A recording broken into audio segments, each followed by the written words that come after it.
नमस्ते, good morning. आज हम जिस टॉपिक चर्चा करने वाले हैं वह इतिहास अतीत का भाग जो 3 है उसका पार्ट नंबर 4 है, जिसका नाम बताया गया आदिवासी दीकू एक स्वर्ण युग की कल्पना। आप लोग परिचित हैं, आदिवासी व्यक्ति वो होते हैं जंगलों में जो बहुत लंबे समय से रहते आए हैं और पुरानी परंपराओं के आधार पर अपने जीवन को जीते हैं। दीकू बाहरी लोग कहा जाता है। जो लोग आदिवासी जो जंगलों में रहने वाली जनजातियां थी उनके जीवन में हस्तक्षेप कर उनके जीवन में बदलाव लाने की कोशिश करते हैं। स्वर्ण युग की कल्पना जो पाठ के आधार बताया गया है, ऐसे स्वर्ण युग की कल्पना आदिवासी द्वारा की गई थी जो स्वर्ण युग उन्हें वापस अपने पारंपरिक जीवन जीने के लिए उपलब्ध हो सके। इस पाठ के अंतर्गत हम शुरुआत करने से पहले इन प्रश्नों पर इस पाठ में चर्चाएं करेंगे, जिसके आधार पर इस पाठ का क्रम आगे बढ़ेगा। सबसे पहले हम इस पाठ शुरुआत करने के पहले इस पाठ की पृष्ठभूमि पर चर्चा करते हैं। देखिए, छोटा नागपुर जो इलाका है उस इलाके में 1895 के दशक में बिरसा मुंडा नामक एक व्यक्ति को घूमते दिखा गया, जो जंगलों में और गांव में विचरण कर रहा था। बहुत से लोग, गांव के लोग कहते थे कि उसके पास चमत्कारी शक्तियां है, वह जादूगर है, वह बहुत सी बीमारियों का इलाज कर सकता है, साथ ही अनाज की एक छोटी सी ढेरी को वो कहीं गुना बड़ा कर सकता है।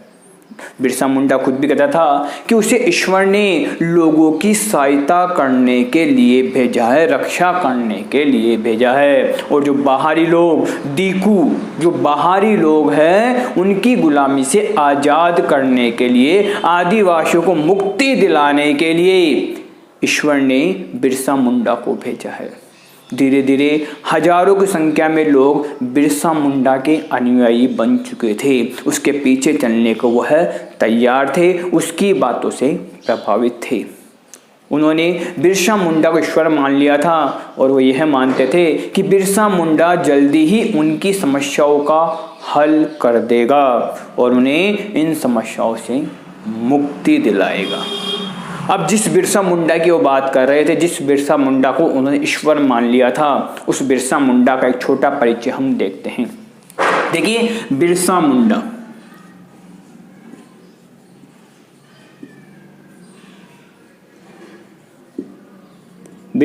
जो था, देखिए इसका जन्म 1870 के दशक में, जन्म जो था इसका 1870 के दशक में हुआ था।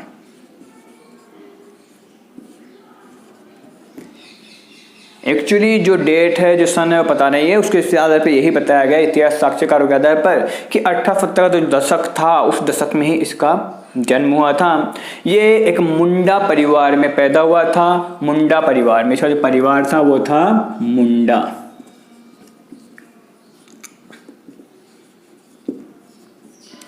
और जो मुंडा परिवार था छोटा नागपुर में रहता था। मुंडा परिवार में पैदा हुआ था और छोटा नागपुर में यह रहता था। इतना सा इसका परिचय है। बिरसा मुंडा का जन्म 1870 दशक में एक मुंडा परिवार में हुआ था। मुंडा परिवार जो है छोटा नागपुर का एक जनजातीय आदिवासी समूह है। बिरसा मुंडा ने देखिए शुरुआत में जो काम किए थे उससे लोग उससे प्रभावित थे। बिरसा मुंडा के समर्थकों में आसपास की और आदिवासी समुदाय भी शामिल थे, समूह भी शामिल थे, जिनमें संताल और उराव जिसके समर्थक थे। उनमें जो आदिवासी थे समर्थक, आदिवासी समर्थक जो इसके साथ जुड़े हुए थे, आदिवासी समर्थक जो बिरसा मुंडा के साथ जुड़े हुए थे, उनमें संताल था व उराव। ये दो आदिवासी समुदाय थे जो बिरसा मुंडा से जुड़े हुए थे, क्योंकि ये लोग अपने आसपास के क्षेत्र में हो रहे बदलाव व अंग्रेजी शासन के बाद पैदा हुई समस्याओं को लेकर चिंतित थे। इनकी आजीविका खतरे में थी और पारंपरिक रीति रिवाज जीवन इनका नष्ट होता नजर आ रहा था। धार्मिक जो था वह छिन्न भिन्न हो चुका था। कुल मिलाकर लोगों को अब लगने लग गया था कि इन समस्याओं से, बाहरी लोगों के खतरे से हमें मुक्त कराने के लिए ईश्वर ने बिरसा मुंडा को भेजा है और हमें अपनी समस्याओं का हल सिर्फ बिरसा मुंडा ही इन समस्याओं से हल निकाल कर हमें मुक्ति दिला सकता है।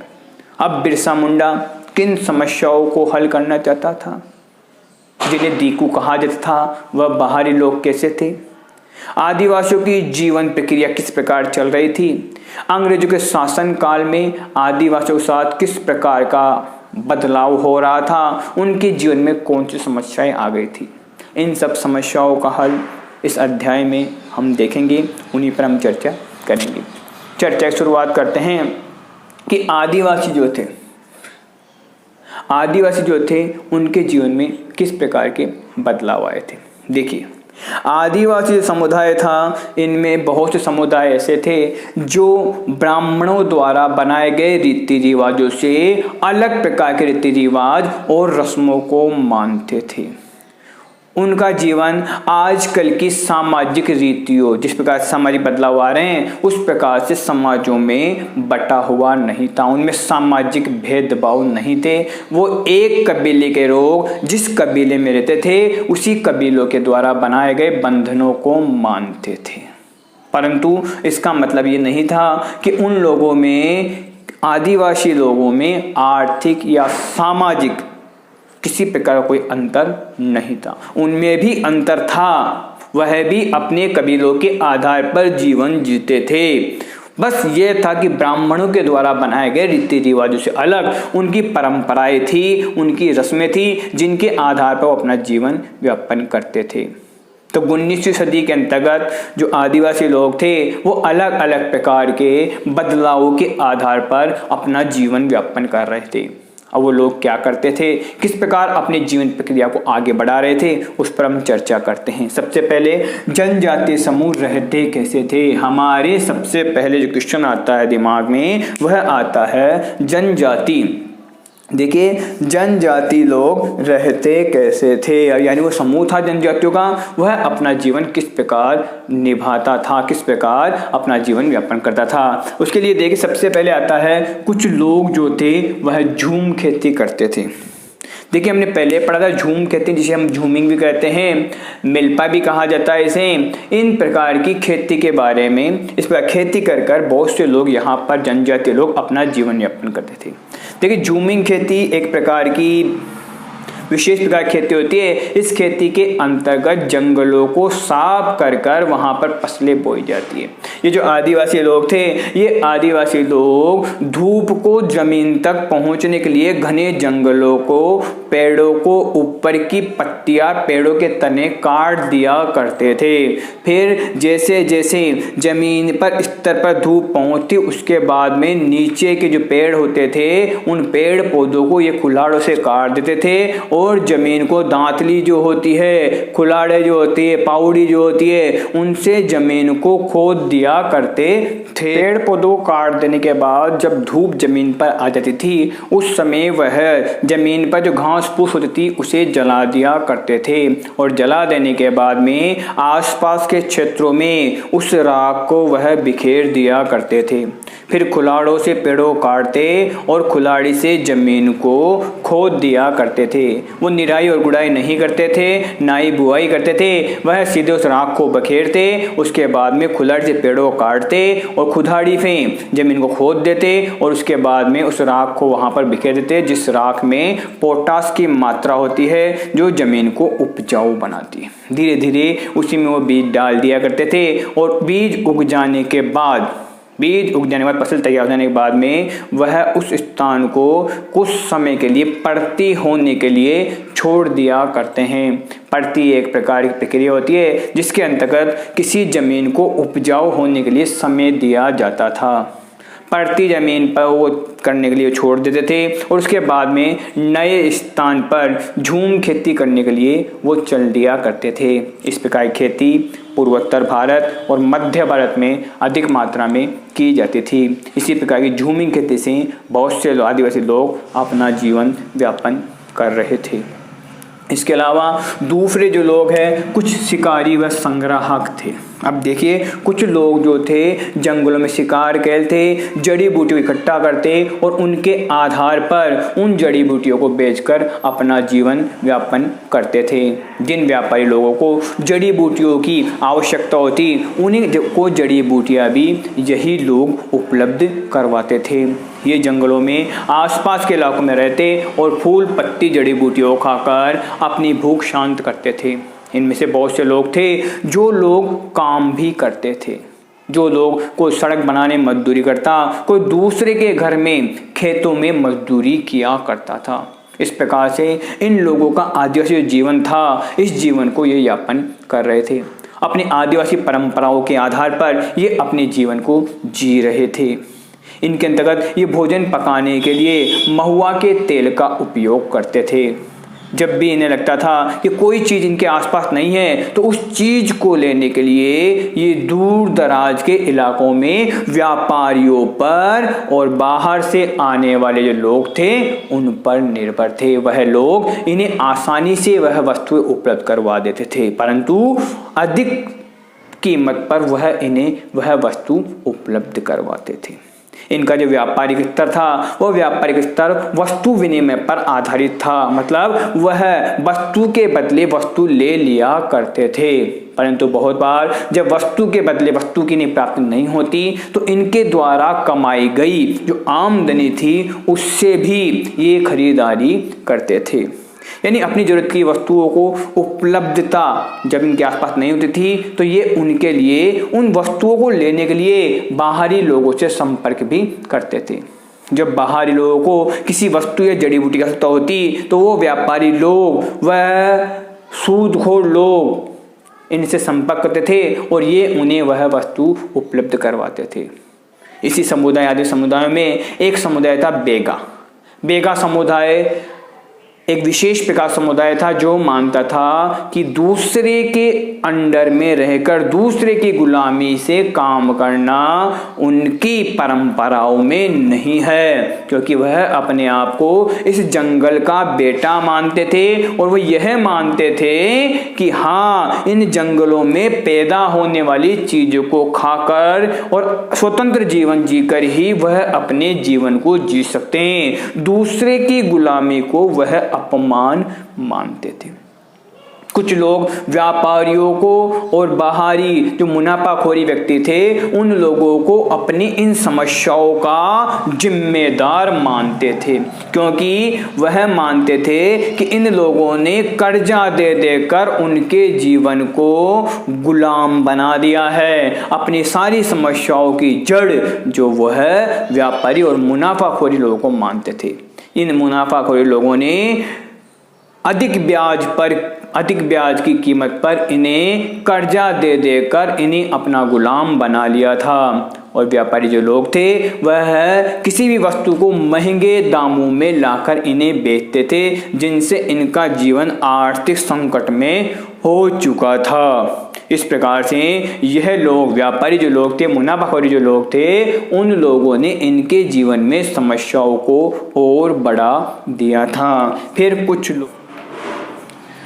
लोग जानवर पालते थे। देखिए, बहुत से आदिवासी समुदाय अपने परिवार का भरण पोषण करने के लिए पशुओं को चराते थे। ये लोग चरवाहे थे और पशुओं को चराकर अपना जीवन यापन करते थे। इनके अंतर्गत ये जो लोग थे वह मवेशियों वह भेड़ों का झुंड लेकर एक स्थान से दूसरे स्थान पर चलेमान रहते थे। मतलब एक जगह पर ये नहीं टिकते थे, एक जगह अपने पशुओं को चराते, उसके बाद जब घास खत्म हो जाती, चारा खत्म हो जाता, तो ये अन्य स्थान पर चल पड़ते थे। इनका जीवन घुमंतु किसानों की तरह ही बन चुका था और ये अपने पशुओं को मौसम के आधार पर जगह को चेंज करवाते रहते थे। इन समुदायों के अंतर्गत पंजाब के पहाड़ी इलाकों में रहने वाले गुज्जर व आंध्र प्रदेश के लवाड़िया जो समुदाय थे, ये गाय और भैंस को पालते थे। इनके अलावा कुल्लू के गद्दी समुदाय के लोग गडरिये थे, जबकि कश्मीर के जो बकरवाल लोग थे वह बकरियां पालते थे।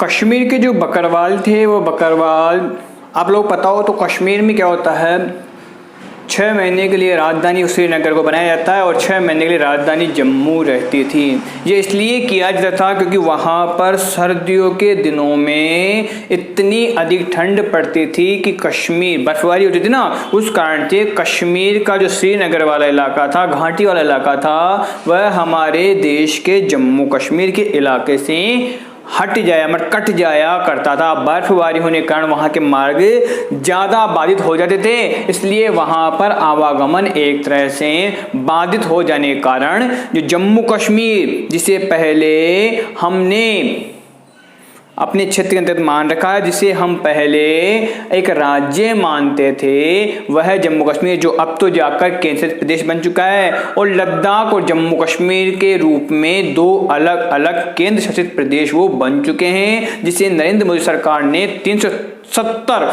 अनुच्छेद को और 35 ए को हटाकर अलग अलग केंद्र शासित प्रदेशों के रूप में नियुक्त किया है। तो इससे पहले वो एक राज्य था जिसका अलग संविधान था। तो उसकी 2 राजधानियां, 6-6 महीने की 2 राजधानियां बनाई गई थी। सर्दियों के दिनों में राजधानी जम्मू शिफ्ट कर दी जाती थी, जो निचले इलाकों में था, पहाड़ी इलाकों में था, जबकि गर्मियों के मौसम में वापस प्रशासकीय कार्य की राजधानी श्रीनगर ले जाया करते थे। तो कश्मीर में रहने वाले जो बकरवाल थे, जो बकरियां पालते थे, वह मौसम के हिसाब से, सर्दी और गर्मी के हिसाब से अपने पशुओं को चराते थे। जिन सर्दियों के मौसम में ऊंचे पहाड़ पर बर्फ जम जाती थी और वहां पर पशुओं के लिए चारा उपलब्ध नहीं हो पाता था, वह बकरवाल समुदाय के लोग उस मौसम में अपने पशुओं को लेकर, अपनी बकरियों के झुंड को, रेवड़ को लेकर वह निचले इलाकों में जम्मू वाले इलाके में आ जाया करते थे। बट जैसे ही ठंड का मौसम कम होता और नीचे जम्मू कश्मीर वाले इलाके में घास की कमी होती जाती, चारे की कमी होती, वह अपने पशुओं को लेकर वापस श्रीनगर वाले ऊंची घाटी वाले कश्मीर में चले जाते थे, जहां पर वह अपने पशुओं को लगभग 6 महीने तक चराते और वापस ठंड का मौसम आने के बाद वह वहां से अपने पशुओं को जम्मू की तरफ ले आते। लगातार उनका यही क्रम चलता रहता था। यह एक तरह से घुमंतु समुदाय जो झूमिंग खेती करता है, उसी प्रकार से अपने पशुओं को चलेमान रखते थे। यह था कुछ जानवर पालते थे। इसके अलावा कुछ लोग एक जगह खेती भी करते थे। अब देखिए 19वीं सदी के आसपास बहुत से लोगों ने यह महसूस किया कि हम जगह बदल बदल कर खेती करते हैं, उससे बढ़िया है किसी उपजाऊ जगह पर हम रहकर नियमित रूप से एक जगह पर खेती करें।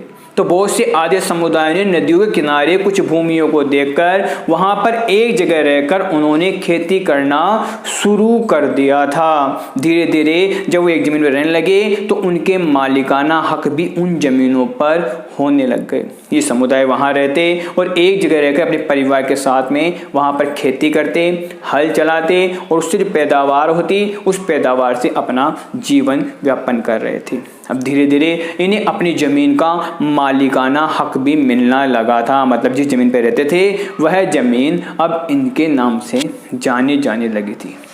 बहुत से कबीले ऐसे भी थे जो छोटा नागपुर की मुंडा समुदाय की तरह अपनी जमीन पर सभी लोगों का हक मानते थे। वह अपने कबीले के लोगों को मूल निवासी का वंशज मानते थे। मूल निवासी वह लोग थे जिन लोगों ने सबसे पहले एक जगह पर रहकर जमीन को साफ किया था। मतलब अब वो मूल वंशज के थे तो जो जमीन थी उस जमीने पर उनके जो वंशज हुए, आगे के मूल निवासियों जो वंशज हुए, उन वंशजों का भी उस पर अधिकार था। मतलब जमीन थी उस पर सभी आदिवासी, उन समय की जो लोग एक जगह खेती करते थे, उन लोगों के सभी आदिवासियों का वहां पर हिस्सा माना गया था। परंतु इस समुदाय में बहुत से लोग ऐसे भी थे जिन्होंने बहुत से प्रयोग कर अपनी ताकत में इजाफा किया और अपनी ताकत के दम पर वो वहाँ के मुखिया बन बैठे थे। बहुत से लोग उन मुखियाओं के अनुयायी भी थे। मतलब उन मुखियाओं के बताए गए मार्ग पर वह चलते थे। वह लोग गुलामी करते थे। इसलिए मुखिया लोगों की ताकत में धीरे धीरे इजाफा हो गया। वह कबीला जिसमें कोई सामाजिक भेदभाव नहीं था, जहां पर जमीन पर मालिकाना हक सबका बनता था, वहां पर कुछ लोगों ने ताकत दम पर ताकत इजाद की और वहां पर अपना अधिकार कर लिया, मुखिया बन गए। उन्होंने, जिनके पास में ज्यादा पैसा था, वह लोग ताकत के दम पर खेती नहीं करते थे, वह लोग खेती के लिए दूसरे व्यक्ति को अपनी जमीन बटाई पर दे देते थे, जिससे दूसरे मजदूर लोग उनके खेतों में खेती करते थे। दूसरी तरफ अंग्रेज लोग जो हमारे यहाँ शासन कर रहे थे, वह संथाल और गोंड जाति के लोग उन लोगों को पसंद करते थे। संथाल व गोंड जाति लोग पसंद करते थे क्योंकि वह एक जगह रहकर खेती करते थे। अंग्रेज लोग संथाल और गोंड जाति के लोगों को सभ्य मानते थे क्योंकि वो एक जगह रहकर खेती करते थे। इसके मुकाबले वह जो संग्राहक होते थे, जो कुछ शिकारी संग्राहक होते थे, जो जंगलों में जगह जगह पर घूमते और जंगलों में विचरण करते हुए जड़ी बूटी इकट्ठा करते, पशुओं का शिकार करते और उसके बाद में उन जड़ी बूटी इकट्ठा कर व्यापारी लोग जो कराते थे, वह संग्राहक और झूमिंग खेती करने वाले लोग, इन लोगों को अंग्रेज लोग बर्बर व जंगली की संज्ञा देते थे। अंग्रेज लोग चाहते थे कि यह संग्राहक और झूमिंग खेती करने वाले जो लोग हैं, यह लोग भी एक जगह बसकर और वहां पर अपना जीवन यापन करें। वह इन्हें सभ्य बनाना चाहते थे, परंतु इन लोगों को वह सभ्य जीवन रास नहीं आ रहा था क्योंकि इनके रूटीन में वही चीजें थी कि नियमित चलेमान होना और एक जगह पर उपजाऊ जमीन पर अपना कार्य पूरा हो जाने के बाद दूसरी जगह पर चले जाना। अब इसके बाद अंग्रेजों ने के औपनिवेशिक शासन में आदिवासियों के जीवन में किस प्रकार का बदलाव आया, उसके ऊपर हम अगले वीडियो में चर्चा करेंगे।